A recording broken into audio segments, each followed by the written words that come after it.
सम्मानित साथियों, नमो बुद्धाय, जय भीम। आज का डॉक्टर अंबेडकर संदेश में आपका हार्दिक स्वागत है। आज का डॉक्टर अंबेडकर संदेश सीधे आप तक पहुंच रहा है 17 सितंबर 16 सितंबर को रिकॉर्ड कर रहे हैं। 17 सितंबर 2023 को डॉक्टर अंबेडकर संदेश आपको मिलेगा सुबह 5 बजे। और इसको डॉक्टर अंबेडकर संदेश को हमेशा की भांति एक बार पुनः हम प्रसारित कर रहे हैं Buddha Bodhisattva Ambedkar international centre, BBIC Sarnath, Varanasi राज्य, उत्तर प्रदेश, देश भारत के सौजन्य से। आज का विषय बहुत ही क्रांतिकारी है। बाबा साहब कहते हैं कि जाति भेद नष्ट किए बगैर उन्नति के मार्ग पर आगे बढ़ना असंभव है। जो जाति भेद नष्ट करने की बात बाबा साहब कह रहे हैं, क्या उस जाति भेद की बात कर रहे हैं जो सभी वर्गों में पाई जाती है, या सिर्फ जो अनुसूचित जातियों के अंतर्गत संवैधानिक कैटेगरी के अंतर्गत आज हम बात कर रहे हैं। हालांकि ये 1933 का बाबा साहब का स्पीच है, लेकिन हम आज के वर्तमान में दौर में अगर बात करें तो अनुसूचित जाति जनजातियों में बहुत सारी उपजातियां हैं। जातियों में जो उपजातियां हैं उन उपजातियों में भी बड़ा भेदभाव होता है। तो इस तरह का भेदभाव न हो, इस तरह की बातचीत बाबा साहब यहाँ पर करते हैं।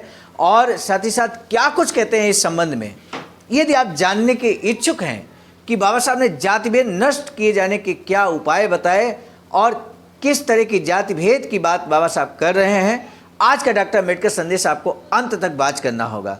इसी डॉक्टर अंबेडकर संदेश के अंत में हम पूछेंगे महत्वपूर्ण प्रश्न, जिसका आपको जवाब देना होगा और उस जवाब को हम बेसब्री से इंतजार करेंगे।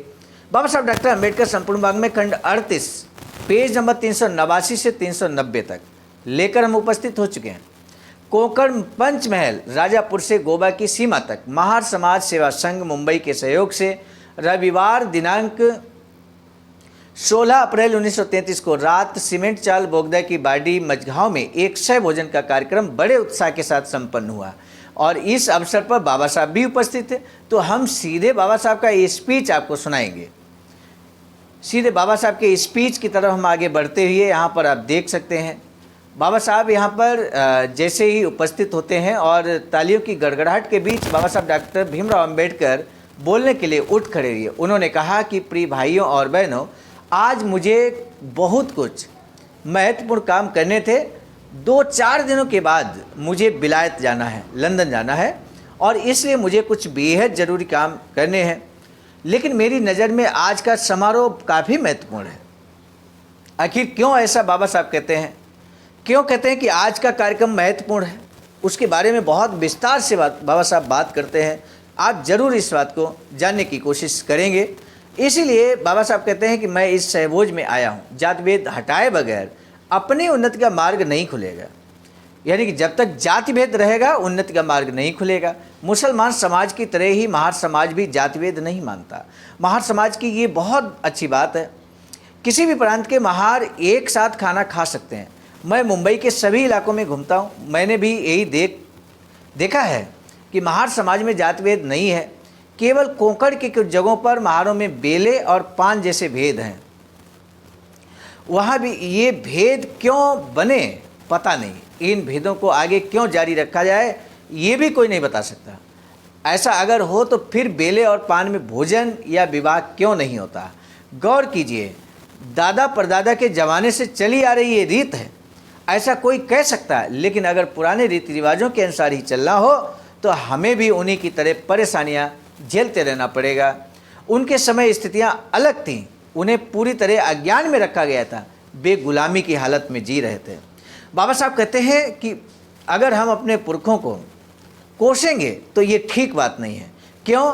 क्योंकि उनके समय में स्थितियां बहुत अलग थीं, उन्हें पूरी तरह से अज्ञानता में रखा गया, वे गुलामी की हालत में जी रहे थे।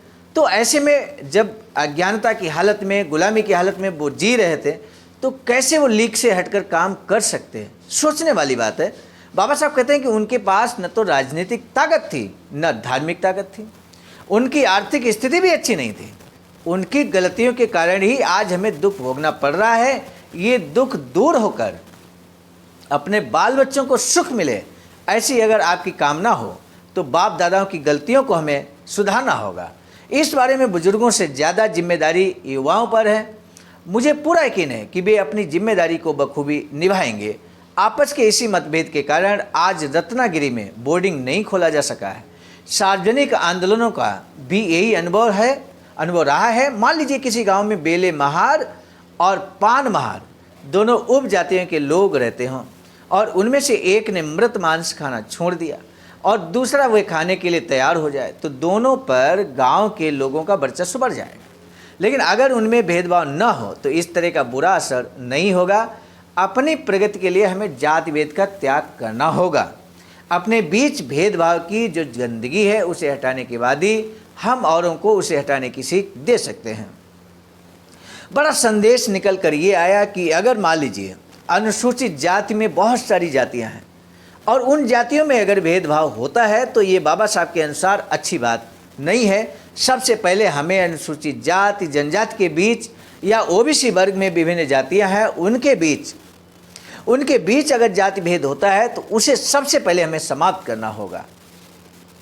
और यदि हम ऐसा कर ले जाते हैं तो निश्चित रूप से हम दूसरों को भी समझा ले जाएंगे। ये बात बाबा साहब कहते हैं। बाबा साहब कहते हैं कि मुझे खुशी है कि हमारे लोगों में इस दिशा में बड़ी ज़ोरों से कोशिशें शुरू हो गई हैं। मुझे विश्वास है कि कुछ ही दिनों में हमारे बीच ये भेदभाव नष्ट हो जाएंगे। आज के कार्यक्रम के लिए मैं सबका हार्दिक आभार व्यक्त करता हूँ। बाबा साहब डॉक्टर भीमराव अंबेडकर ने क्यों कहा कि बुजुर्गों से ज़्यादा जिम्मेदारी युवाओं पर है और वर्तमान समय में अपना दायित्व एवं इस विषय पर विचार दें? ये पहला प्रश्न है। पहले प्रश्न का जवाब आप दे सकते हैं।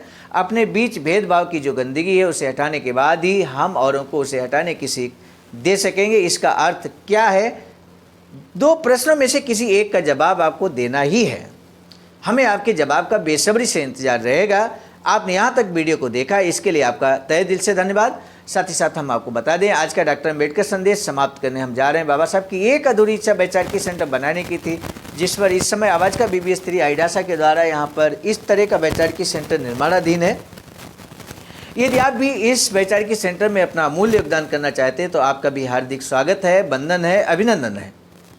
सामान्य साथियों, आज का डॉक्टर अम्बेडकर संदेश हम लेकर आए थे मिशन नायक बुद्ध मित्र मुसाफिर सर, राष्ट्रीय महासचिव आवाज का नई दिल्ली की प्रेरणा में, संकलनकर्ता क्रम में परम आदरणीय विजय कुमार बौद्ध जी, प्रांतीय कोषाध्यक्ष आवाज का बिहार। आज का डॉक्टर अम्बेडकर संदेश को प्रस्तुत मैंने किया। मैं हूं सर्वजीत आर्य, राष्ट्रीय कोषाध्यक्ष आवाज का नई दिल्ली।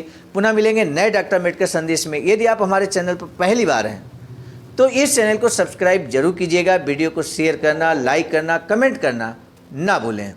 इसी के साथ आप सभी को सादर नमो बुद्धाय, जय भीम।